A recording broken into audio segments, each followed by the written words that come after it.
ચા પીવો એટલે આપણે સરસ મજાની ચા પી લઈ અને બપોરનું ટાણું થાય એટલે થાળી પીરસાઈ જાય, લો બા જમી લો નિરાતે અને આપણી સુવાની વ્યવસ્થા કરી નાખે.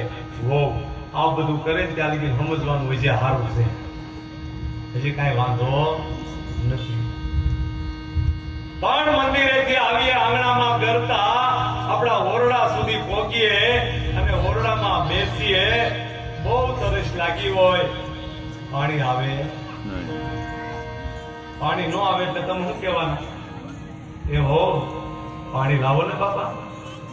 પણ હો સાંભળે નહીં, કાનમાં ડટિયું ભરાય.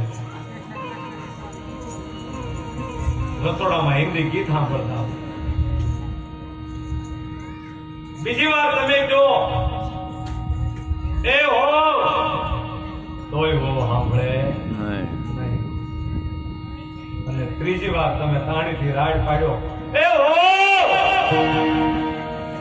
ત્યારે હો સાંભળે અને બુઝારું તાણીથી પસાડે અને એમાંથી ગલાસ ભરે અને ઝલકાતો તમારા સુધી પહોંચે ત્યાં અડધો થઈ જાય અને એ પાણી તમે પીવો પછી સાની તો વાટ જ નહીં રાખો.